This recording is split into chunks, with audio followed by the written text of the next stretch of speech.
आणि असं म्हटलं जातं, काजवेने सूर्यासमोर चमकायचं नसतं, मिनमिनायचं नसतं, आणि जिथं सुप्रियाताई आहेत तिच्यात जास्त निवेदकाने बोलायचं नसतं. एकदा जोरदार टाळ्यांच्या गजरात स्वागत करूया आपण ज्यांचं अभिप्राय, मनोगत आणि ही धडाधडी तोप जशी संसदेत उमवली तशी या ढवळपुरीत निश्चितप्रमाणे ऐकायला मिळेल.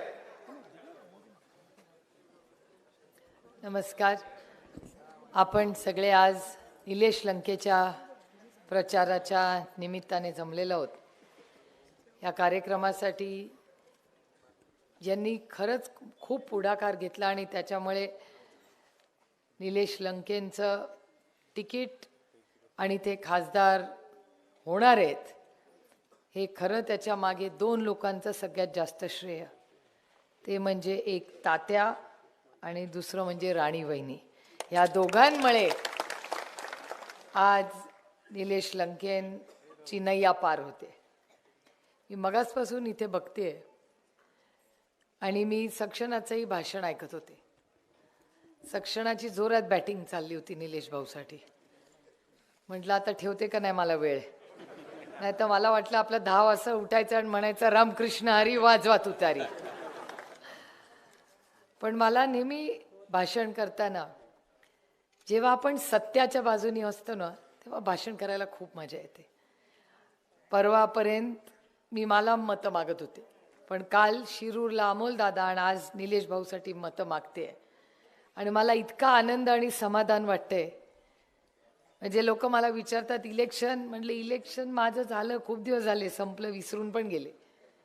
पण निलेश भाऊ आणि अमोल दादांना यांच्यासाठी तुमच्यासमोर हात जोडून मतं मागण्यासाठी मला मनापासून आनंद वाटतोय.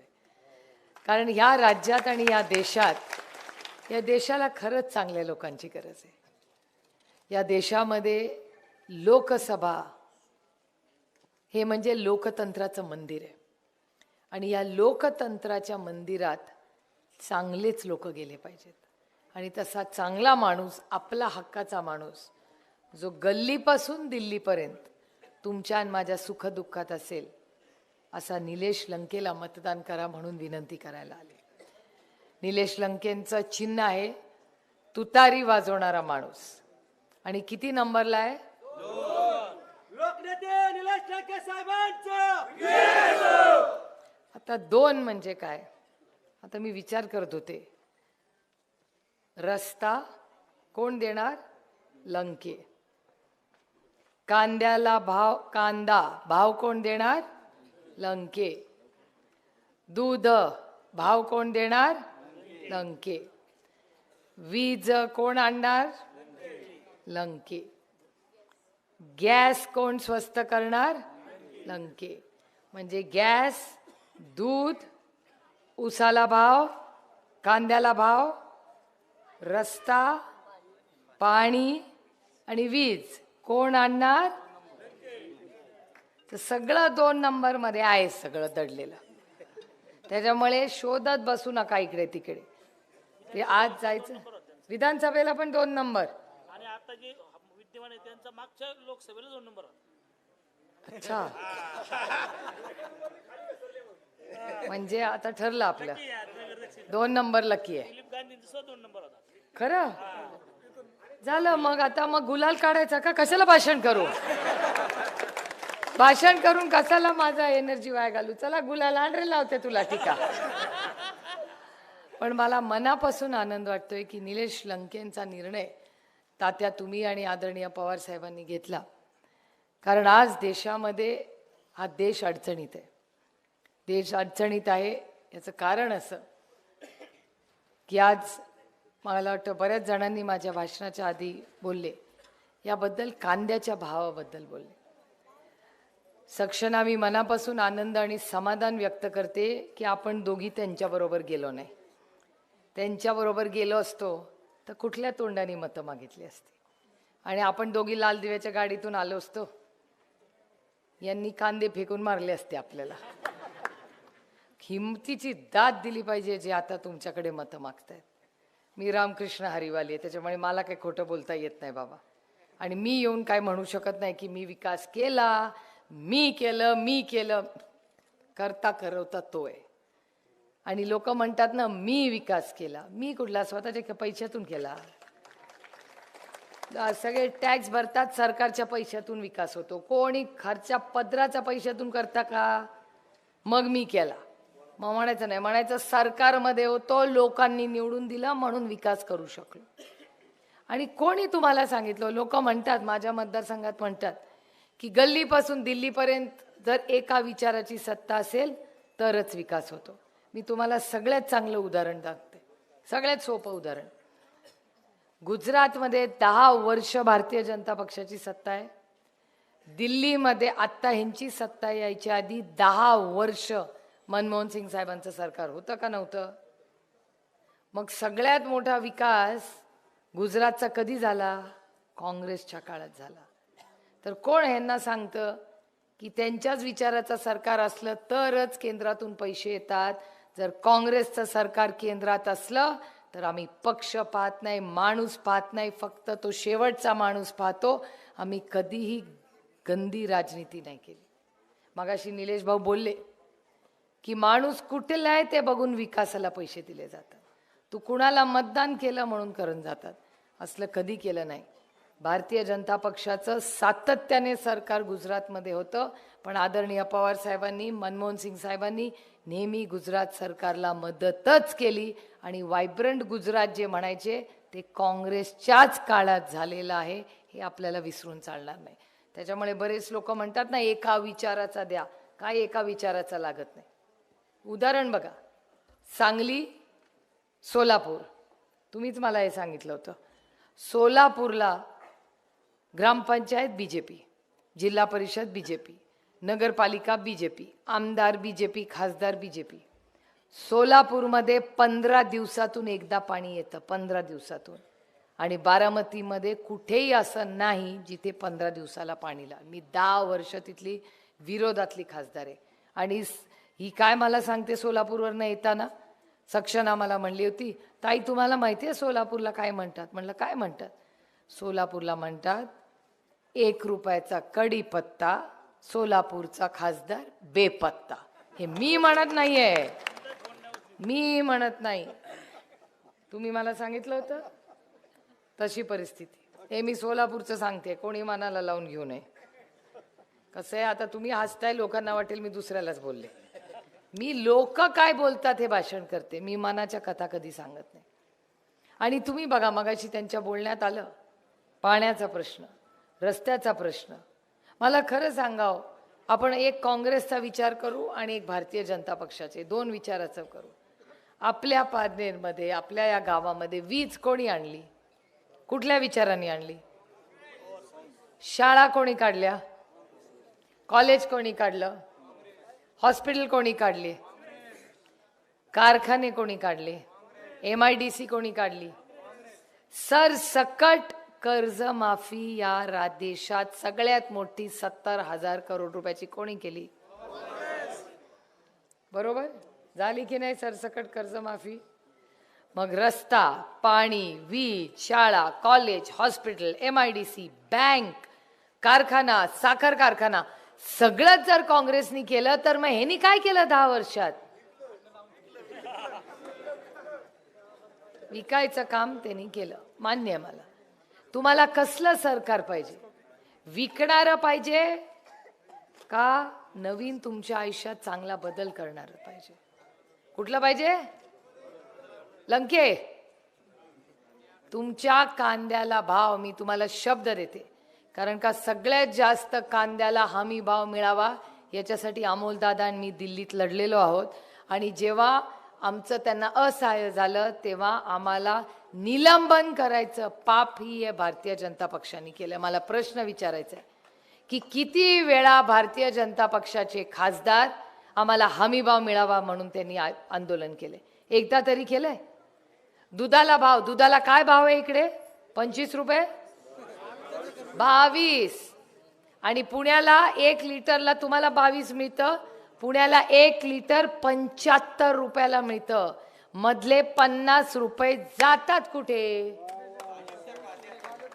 कुठे जातात 50 रुपये? बागोबाई, मी असले शब्द नाही वापरत बाई, ते आमचा रोहित बोलतो आमचा.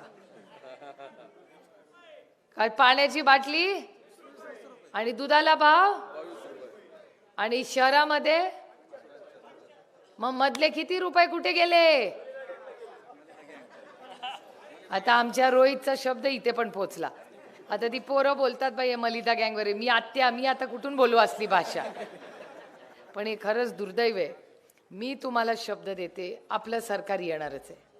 आपलं सरकार आल्यावर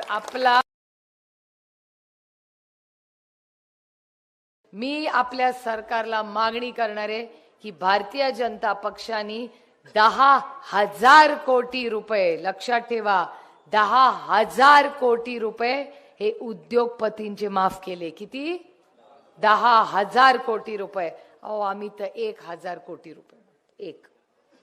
आपलं सरकार आल्यावर आपला मंत्री पहिला निर्णय घेईल. ही आपली मागणी असेल पारनेरमधून की सरसकट कर्ज माफी प्रत्येक शेतकऱ्याची झालीच पाहिजे. ही आपली मागणी. कांद्याला भाव, निर्यात लगेच सुरू. ज्या दिवशी शपथ घेईल आपला कृषी मंत्री, पहिला ऑफिसला जाईल आणि सांगेल काढून टाका ती निर्यात बंदी. पाहिजे त्यांनी ज्या देशात असेल तिथे भेजो कांदा, काय फरक पडत नाही. तुम्ही बघा हे काय काय पाकिस्तान बोलतात. का पाकिस्तानचा कांदा जगात चाललाय आणि माझ्या महाराष्ट्रातला आणि भारतातला कांदा सडतो इकडे. कोण याला जबाबदार? भारतीय जनता पक्ष. हे पाप त्यांचं आहे आणि हे आपण करू देणार नाही. मला एक सांगाव, आम्हाला आमचे काही वरिष्ठ लोक म्हणतात आमच्या भागात मंत्रीपद झालं की कामं होतात. मला सांगावं या देशाचा कृषी मंत्री कोण आहे? शरद पवार कसा असू शकेल? मग दुधाला भाव 22 असेल का? कांद्याची निर्यात बंद होईल का? मग शरद पवार नाही ना बाबा मंत्री. मग कोण आहे? माहित नाही. या देशाला फुल टाइम कृषी मंत्री नाही आणि जो आहे पार्ट टाइम अर्धा वेळ जो देतो त्या माणसाचं नाव अर्जुन मुंडा. काय? अर्जुन मुंडा. आजच ऐकले. काय बोलू बाई, असं काय बोललं की मी म्हणते रामकृष्ण हरी वाजवा तुतारी. पण हा मंत्र्याकडे आणखीन एक जबाबदारी आरक्षणाची. या मला अभिमान वाटतो तुम्हाला सांगताना. मराठा, धनगर, लिंगायत, मुस्लिम आणि भटक्या विमुक्त समाजाला आरक्षण मिळावं याच्यासाठी आमच्या घराच्या बाहेर 2014 मध्ये देवेंद्र फडणवीस जी आले होते आणि म्हणले होते पहिल्या कॅबिनेट मध्ये धनगर समाजाला आरक्षण देईन. म्हणले होते की नाही? किती वर्ष झाली आज? मिळालं का आरक्षण? का फेटाळलं गेलं? यांनी कोर्टात युक्तिवाद केलाच नाही म्हणून. मी स्वतः अर्जुन मुंडांना 10 वेळा विचारलं असेल की धनगर समाजाला आरक्षण कधी देणार? मराठा समाजाच्या आरक्षणाचा काय निर्णय घेतला आहे? तुम्ही धनगर, मराठा, लिंगायत, मुस्लिम आणि भटक्या विमुक्त समाजाच्या आरक्षणाचं काय केलं?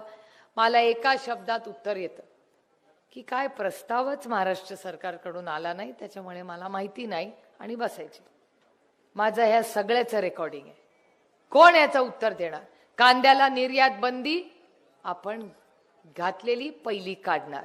आणि मी तुम्हाला शब्द देते, जरी धनगर समाजाचा जो केस फेटाळली असेल, पुन्हा शून्यातून सुरुवात करू आणि समाजाच्या ज्या ज्या मागण्या आहेत त्या पूर्ण करण्यासाठी आम्ही कटिबद्ध आहोत. आणि सगळ्या समाजांसाठी, मराठा, धनगर, लिंगायत, मुस्लिम आणि भटक्या विमुक्त. मी खोटं बोलत नाही. मी आज त्यांच्यासारखं नाहीये. ते म्हणतात ना मी सकाळी लवकर उठतो, मी खोटं बोलत नाही. अहो सकाळी सगळेच लवकर उठतात, सगळेच 5 वाजता. तू किती वाजता उठतो रे बाबा? 5 वाजता. सगळे लवकर उठतात की नाही? काय कौतुक तुमचं लवकर उठायचं. आणि मी खोटं बोलत नाही. अरे आम्ही कोण सांगतं? आम्ही तर खोटं बोलतच नाही. पण यांना सांगावं लागतं की मी खोटं बोलत नाही. खरंय का नाही? आणि दमदाटीचं राहू दे रे, कोण घाबरत नाही. आजच्या सभेमध्ये तर कोण भाषण चालू होतं आणि समोरून म्हणला रामकृष्ण हरी वाजवा तुतारी. का आज झालंय? मला व्हिडिओ आलाय त्याचा. मी तुम्हाला सांगू ना, आदरात्मक भीती असणं चांगलंय. जे वयापेक्षा मोठे त्यांचा आदर सन्मान केलाच पाहिजे, हे माझ्यावरचे संस्कार आहेत. पण दमदाटी केली ना तर दमदाटी सुसंस्कृत महाराष्ट्रात चालणार नाही. आम्ही खपून घेणार नाही. आणि जे निलेश लंकेला दम देतय ना त्याला मला फार विनम्रपणे सांगायचंय. दमदाटी ना ती तुम्हारे घर में चलाओ, बाहर मत चलाओ. ही लोकशाही आहे. लोकशाहीमध्ये दम द्यायचा अधिकार कुणालाही नाही. प्रेमाने बोला, आदर सन्मान करू. आणि ते काल भाषणात कुठेतरी कोणतरी म्हणलं बाई की आरेला कारे म्हणावंच लागतं. ओ हा सुसंस्कृत महाराष्ट्र आहे. इथे आरेला कारे वगैरे गुंडागर्जी नाही चलेगी. तुमचं चालत असेल पण आम्ही खपून घेणार नाही. आणि निलेश भाऊला जर कोणी दमदाटी केली ना तर ढाल बनून सुप्रिया सुळे त्याच्या समोर उभी राहील. त्याच्यामुळे दमदाटीची भाषा महाराष्ट्राने कधी, अहो तुम्ही चव्हाण साहेबांचा फोटो लावता, कैलासवासी यशवंतराव चव्हाणांचा फोटो तुमच्या बॅनरवर लावता आणि दमदाटीची भाषा करता. हे कुठली महाराष्ट्राची संस्कृती? अहो छत्रपतींचा महाराष्ट्र आहे, शाहू फुले आंबेडकरांचा महाराष्ट्र आहे. आणि मी कशाला यांना घाबरता? हे ज्यांना घाबरतात ना त्यांच्या समोर डंके की चोट पे मी आणि अमोल कोल्हे दिल्लीत भाषण करतो. आदराने करतो, पदाचा मान सन्मान करतो, उर्मटपणा नाही करत आम्ही. पण जो जो महाराष्ट्राच्या विरोधात आहे त्याच्या विरोधात आम्ही आहोत. तुम्ही आमच्या कांद्याला भाव देणार नाही, आम्ही तुमच्या विरोधात लढणार. तुम्ही आमच्या पोरांच्या 2 लाख नोकऱ्या दुसऱ्या राज्याला देणार, आम्ही तुमच्या विरोधात लढणार. तुम्ही आमच्या आरक्षणाबद्दल खोटी आश्वासनं देणार, आम्ही तुमच्या विरोधात लढणार. तुम्ही आमच्या ऊसाला भाव देणार नाही, आम्ही तुमच्या विरोधात लढणार. तुम्ही आमच्या दुधाला भाव देणार नाही, आम्ही तुमच्या विरोधात लढणार. आणि त्याच्यामुळे जे फसवं जे सरकार आहे ना याला हद्दपार करायची वेळ. आणि मी काय बाई ऐकते, आमच्याकडे जसा पाऊस पडला तसा तुमच्याकडे पडणार आहे. आणखीन आमच्याकडची एक खासियत आहे जी तुमच्याकडे आहे का नाही माहिती नाही. आमच्याकडे बँका 24 तास उघड्या असतात. तुम्हाला अकाउंट उघडायचं या, ती बँक 24 तास उघडी असते. आणि बँक उघडी ठेवली तर ठेवली. आम्ही केस केली रात्री, का बँक उघडी आहे? तुम्हाला कळलंय काय चाललं होतं बँकेमध्ये? काय करावं हो त्यांनी आम्ही कंप्लेंट केली. त्या बिचाऱ्या बँक मॅनेजर आहे ना त्याला अटक झाली. आणि सांगणारा कोण होता, करता करवता कोण होता? तो अदृश्य शक्ती त्याच्या मागे होती. भरडला गेला तो गरीब माणूस. त्याची बायको आणि पोरं रडत बसलेत, कारण का नवरा बिचारा काय करेल तो मला सांगा.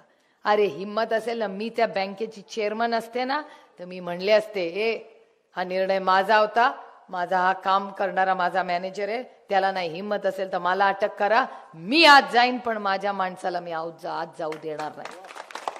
तुम्ही सांगा तुम्ही काय केलं असतं? तो काय बँक मॅनेजर स्वतः हाऊस म्हणून उघडा ठेवायला गेला होता? ते मी ठरवलेलं आहे की आता उद्याचा 1 दिवस प्रचार आहे, मी स्वतः त्या बँक मॅनेजरच्या घरी जाणार आहे आणि त्याच्या बायकोच्या बरोबर त्या बँक मॅनेजरसाठी मी लढणार आहे. आणि त्याच्यानंतर जेव्हा त्याच्या मागची अदृश्य शक्ती कोण आहे, ज्यांनी त्याला आदेश दिला ना त्याला अटक करा, पण गरीबावर हात करू नका. हाच त्यांचा प्रॉब्लेम आहे. अरे तुमको अगर किसी को दम देना हो ना अपने ताकतवर से लढाई करो. मगाशी म्हणला ना निलेश भाऊ, माझं पण तसंच आहे. बिचारा माझा ड्रायव्हर, त्याला दम द्यायला काय लागतं? मी दम देईन. बिचारा पापी पेट का सवाल आहे. पोरांची फी भरायची आहे, आई वडिलांची औषध ऐकून घेईल माझा दम. अरे दम द्यायचा असेल ना तर आपल्यापेक्षा जास्त ताकदवर आहे ना त्याच्याशी लढायला शिका. म्हणून माझा भाऊ आहे निलेश लंके. आम्ही आमच्यापेक्षा मोठ्या माणसाशी लढतो. मी नाही महाराष्ट्रात कुणाशी लढत. लोक मला विचारतात, तुमच्यावर आरोप होतात, तुमच्या घरातलेच करतात, का नाही बोलत? ओ आरेला कारे मी म्हणत नाही, कारण का आरेला कारे म्हणणं सोपं असतं. आरे म्हटल्यावर गप बसायला जास्त ताकद लागते, जी माझ्यामध्ये आहे. आमच्या घरातली उणी धुणी काढून तुमच्या कांद्याला भाव मिळणार आहे का? आमच्या घरातली उणी धुणी काढून तुमच्या दुधाला भाव मिळणार आहे का? त्याच्यामुळे याची काय काळजी करू नका. आणि हे धनशक्ती वगैरे काय चिठ्ठी पाठवली आहे ना त्याची काय चिंता करू नका. महाराष्ट्राचा माणूस स्वाभिमानी आहे आणि त्या धनशक्तीबद्दल काय करायचे ते करा. मी काय सांगत नाही बाई. धनशक्ती म्हणजे कोण मसाला पाठवेल, कोण पापड पाठवेल, कोण एखादी साडी काय सांगते ते, हा काय डाळ पाठवेल. 200 रुपये किलो आहे बाई डाळ, फार महागाची झाली. साखर पाठ काही माझं काय म्हणणं आहे, ज्याला जे काय करायचंय नाहीये जाऊ दे. माझं काय म्हणणं आहे की आपल्याला जो काय आहे रात्र वैऱ्याची आहे पुढचे 2 दिवस. बरीच लोक येतील, काय काय देऊन जातील. काय काय म्हणजे कोण साडी देईल, कोण ब्लाऊज पीस देईल. तुम्ही काय चुकीचा